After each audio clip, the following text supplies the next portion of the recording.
Saudara, Kementerian Pertahanan membantah memberikan izin akses lintas udara bebas bagi pesawat militer Amerika Serikat melalui wilayah udara Indonesia.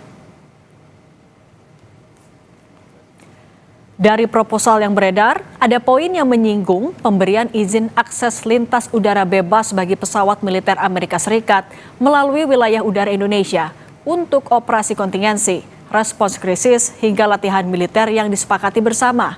Menanggapi kabar ini, Kementerian Pertahanan menyebut dokumen yang beredar masih merupakan rancangan awal dalam tahap pembahasan internal dan antar instansi.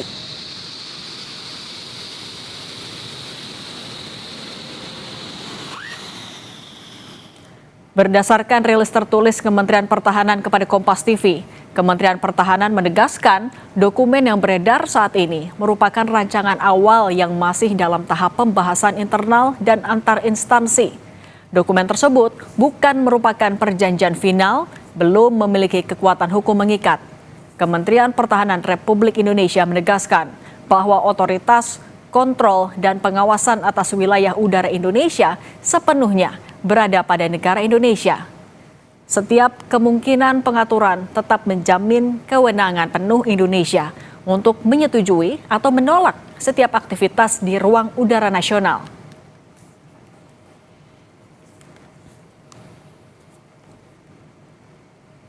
Kementerian Pertahanan menyebut jika pemberian izin terbang bagi militer AS masih dalam tahap pembahasan awal. Belum ada kesepakatan apapun soal izin lintas udara pesawat militer AS. Bagaimana kita mencermati berbagai wacana soal ini? Kita bahas bersama anggota DPR RI Komisi 1 Oleh Soleh dan pakar strategi PPAU dan alumni US Air War College Marsma TNI Purnawirawan Agung Sasongko Jati. Selamat petang semuanya. Selamat petang semuanya. Kang Oleh, kata Kemhan ini belum final, tapi artinya ada. Proposal ini ada. Dan kan kalaupun dijajaki lebih serius harus ada ratifikasi dari DPR. Kalau dari Komisi 1 sejauh ini sudah Anda dengar, sudah sedalam apa pembahasannya? Tentu kami sampaikan bahwasanya DPR terutama Komisi 1 ya, kita baru tahu dari media sosial dan media TV serta media-media lainnya bahwasanya pada prinsipnya DPR akan menunggu keterangan secara langsung dan tentunya keputusan final yang diambil oleh pemerintah itu sendiri. Untuk tahu keterangan dari pemerintah akan memanggil langsung aja Pak Kang. Saya rasa DPR sudah menjadwalkan ya, setiap masa sidang selalu ada agenda untuk RDP dengan mitra komisi. Menhan ini mitra Komisi 1 dan secara otomatis semua persoalan dalam maupun luar negeri secara otomatis pasti akan terbahas itu. Dan saya rasa Komisi 1 akan memanfaatkan hal itu untuk menggali informasi serta melakukan pendalaman terhadap langkah-langkah yang akan diambil oleh pemerintah. Pemberian izin lintas udara untuk pesawat militer Amerika Serikat ini kan bukan hal ini hal yang serius untuk Komisi 1 sendiri. Apa yang menurut Anda harus diperhatikan betul kalau memang ini sedang dijajaki? Saya rasa seluruh elemen bangsa, apalagi Pak Presiden maupun Pak Menhan, pasti akan menjaga kedaulatan NKRI, darat, laut maupun udara.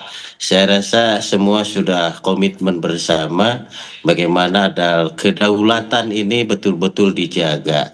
Tidak boleh satu jengkal pun tanah air kita, baik udara, darat maupun laut, bisa dikuasai oleh pihak orang lain dengan kepentingan orang lain.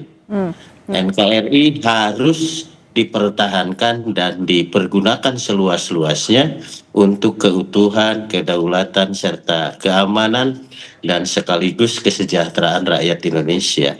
Oke, kalau kepentingan kedaulatan harus selalu jadi dasar, Pak Agung, kalau menurut Anda sebenarnya proposal ini menguntungkan kita atau justru lebih membahayakan? Proposalnya harus dilihat, itu kan proposal itu sama kayak perundingan lainnya kan adalah kemudahan ataupun kelonggaran dari sistem yang ada berlaku di Indonesia. Dan saat ini sebetulnya Amerika sudah mengikuti sistem kita. Jadi kita sudah punya sistem yang mumpuni, yang namanya Flight Clearance Application System atau FCAS. Ini filternya berlapis ya, melibatkan Kementerian Luar Negeri yang untuk melakukan diplomatic approval, Mabes TNI security approval, Mabes TNI security clearance, dan Kementerian Perhubungan flight approval. Semua penerbangan akan termonitor real time melalui flight control information system yang tergabung ke radar-radar airnav kita dan radar-radar Kopassus. Jadi setiap saat kita punya informasi yang kendali penuh siapa yang masuk, kapan, dan lewat saja. Nah, bedanya Pak Agung, tapi apa yang mungkin terjadi kalau misalnya izin ini diberikan di tengah perang di Timur Tengah yang masih terjadi?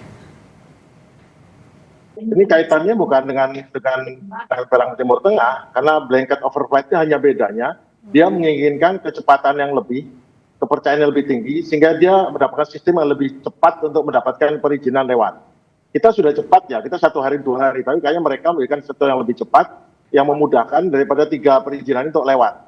Itu kan mereka minta ya, tapi masalahnya kan kita juga harus mempertimbangkan, karena ada beberapa pertimbangan kita.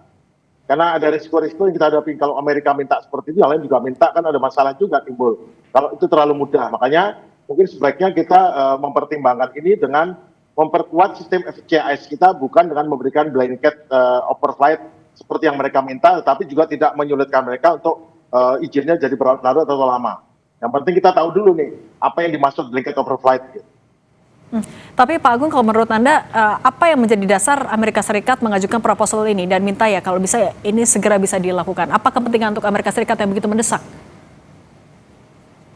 Ini permintaan ini kan bukan karena perang kan, ini udah sebetulnya percakapan ini udah jauh sebelum di awal tahun itu. Kaitannya adalah mungkin juga terkait ya dengan gini, zaman dulu tuh kita kan waktu masih Singapore kontrol, belum Jakarta kontrol, masih di bawah Singapore, fair kita, itu mereka datang ke Singapura, keluar tuh dengan tanpa ini, karena masih regulatornya Singapura. Tetapi sejak tahun 2022, sejak kita membuat perjanjian baru bahwa kita mendelegasikan hanya sebagai navigation service provider, maka mereka yang tadinya mereka dengan mudahnya hanya flight plan berangkat terbang Singapura, sekarang mereka siap terbang atau kembali masuk ke wilayah kita, dan itu membutuhkan perizinan. Kadang-kadang mungkin mereka terbangnya harus hari ini juga, nggak bisa terbang gara-gara izinnya belum lengkap di Indonesia. Nah, jadi ada 3 izin, yaitu sekali lagi ya diplomatic approval, flight approval, dan security clearance ini. Mungkin kita bisa buat sistem yang lebih cepat, sehingga mereka bisa tidak kesulitan seperti itu. Intinya seperti itu. Oke. Kalau Kang Oleh, Anda melihatnya apa yang harus kita cermati terlebih dahulu sebagai negara dengan kebijakan politik bebas aktif, negara non-blok ketika dipertimbangkan memberikan izin perlintasan udara bebas untuk Amerika Serikat, apakah ada hal yang harus diperhatikan, ada hal yang harus diawasi betul oleh DPR RI agar tidak menjadi sentimen tertentu juga untuk negara-negara lain? Kalau memang minta perizinannya itu lebih dipercepat untuk tidak mengganggu kedaulatan NKRI, saya rasa itu perlu dipertimbangkan. Tetapi kalau memang di luar kepentingan penerbangan ataupun memata-matai ataupun yang lain-lain, saya rasa ini tentu DPR akan menolak. Saya rasa betul juga permitnya untuk apa dulu. Kalau misalkan percepatan dia melintasnya hanya untuk kepentingan Amerika dengan tidak mengganggu Indonesia, saya rasa why not gitu. Tetapi kalau misalkan dia pengintaian hal-hal lain dalam rangka mengganggu kedaulatan kita, saya rasa kita juga perlu kehati-hatian. Bagaimana perizinan percepatan ini peruntukannya untuk apa dulu, seperti itu. Kalau memang sudah jelas ya kita juga tidak bisa untuk menahan, karena memang hubungan kerjasama, hubungan saling percaya, hubungan saling menguntungkan kan perlu dibangun. Tidak boleh ada yang menahan dan tidak boleh ada yang mengganggu. Yang jelas satu sama lain saling mengamankan, tidak saling dalam mengancam. Itu saja. Nah, tapi Kang Oleh, kalau misalnya sebesar hal pemberian izin lintas udara bebas untuk pesawat militer, yang harus kita perjuangkan juga timbal balik untuk Indonesia, itu apa kira-kira? Saya rasa Pak Menhan sedang berkoordinasi dan kita juga perlu pendalaman dan saya tidak bisa menyampaikan dalam forum ini karena memang Komisi 1 juga belum mendapatkan keterangan yang secara komprehensif ya. Dan tentu kami tidak bisa mendahului. Yang jelas yang menjadi esensi adalah bagi kita bagaimana kedaulatan NKRI ini betul-betul dijaga dengan utuh, tidak boleh ada yang mengobok-obok apalagi mengganggu dan pada ujungnya juga akan memperlemah tentang pertahanan NKRI. Hanya situ saja. Soal teknis yang tidak bisa mendahului, tetapi saya yakin dan percaya Pak Menhan juga akan lebih firm bagaimana untuk mencari keamanan dalam negeri ini. Oke, Saya nah rasa. kalau Pak Agung Anda melihatnya sebenarnya kalaupun memang sedang dijajaki secara serius, apakah sejauh mana perjanjian ini akan berdampak bagi sentimen kita, bagi negara-negara lain, terutama Iran? Enggak, sebaiknya saya jangan bicara soal itu karena terlalu jauh. Saya mau bicara soal resikonya blanket Oke. overflight, bisa ya, nggak masalah ya. Oke, silakan Pak. Jadi blanket overflight, saya kira kita tidak akan menerima blanket overflight karena ada resikonya. Satu adalah blanket overflight itu akan mematikan fungsi verifikasi detail. Kita tidak akan tahu misi apa muatannya, tujuan akhirnya. Karena membiarkan kontrol ini dilepas, maka pihak asing memberikan keunggulan informasi di rumah kita sendiri. Kedua, ancaman intelijen, surveillance, dan reconnaissance. Pesawat militer model ini bukan hanya alat angkut, mereka juga punya sensor terbang. Jadi izin lintas bebas tanpa perizinan sama sekali membuat peluang bagi platform intelijen asing untuk melakukan pemetaan, penyadapan sinyal, data intelijen di atas tempat kita. Jadi risikonya nggak bisa. Kemudian ada juga adalah implikasi geopolitik. Nah ini kalau geopolitik, maka kalau kita memberikan blanket override kepada satu negara blok tertentu, maka kita seperti memberikan karpet merah kekuatan besar, kita sudah tidak bebas aktif lagi.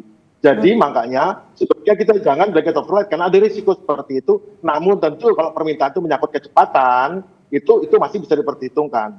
Tapi kalau terkait sama perang yang lain-lain, ini Amerika mengantisipasi. Tentunya kan masih persyaratannya bukan untuk operasi. Mungkin kita di dalam perizinan nanti yang lebih cepat itu kita mungkin masukkan klausul tidak untuk operasi militer. Sesimpel itu kan ini masih harus dirundingkan Kemlu, Menhub, Mabes TNI. Jadi kita juga tahu bahwa ini tidak mau kita terima blanket dan saya rasa dan saya pikirkan juga karena saya belum lama ini masih di Mabes, kita tidak akan terima blanket override karena itu melanggar banyak hal. Oke, yang pasti harus dibahas secara hati-hati dengan dengan tetap mengutamakan kedaulatan kita. Kalau menurut Anda tapi Pak Agung, bagaimana pandangan negara-negara yang kontra dengan Amerika Serikat melihat ya posisi kita saat ini dengan sedang mempertimbangkan pemberian izin lintas udara itu, Pak Agung? Jadi Amerika itu punya semacam ini dengan banyak negara seperti Turki, negara Arab negara Arab malah menempatkan pangkalan militer di dalam. Jadi kalau menurut saya ya kalau kita tidak memberikan blanket overflight, tapi kita berikan mereka untuk flight control sistemnya sudah berjalan, maka kita harus tegas bahwa kita bantu kamu cepat, tapi juga tergantung acaramu sehingga pasal kalau itu untuk militer sebaiknya tidak mengangkut apapun yang terkait dengan ini tidak. Jadi gitu kita punya wewenang juga untuk memberikan izin pada siapapun dan tidak memberikan izin siapapun. Dan negara lain juga nggak berhak mengatur kita mau Iran segala macam, tetapi kita juga tegaskan mereka kita nggak memberikan juga terkait dengan militer atau kalau nanti mengganggu kedaulatan negara lain ya kita jangan ada pasal yang harus kita masukkan dalam pemberian izin yang dipercepat. Jadi kita tidak setuju blanket override tapi mungkin izin dipercepat karena mereka juga banyak yang perlu ya untuk kebutuhan bantuan kemanusiaan atau apa juga perlu seperti itu. Karena risikonya kita berikan blanket override sekali lagi melemahnya pengawasan udara, potensi infiltrasi intelijen udara, gangguan sistem identifikasi lawan kawan, dan hilangnya citra Indonesia sebagai negara berdaulat independen. Maka saran saya atau itu semua jangan blanket overflight tapi dipercepat izinnya, itu saja. Oke, itu resiko yang harus dipertimbangkan. Pak Agung Sasongko Jati dan Kang Oleh Soleh, terima kasih sudah berbagi bersama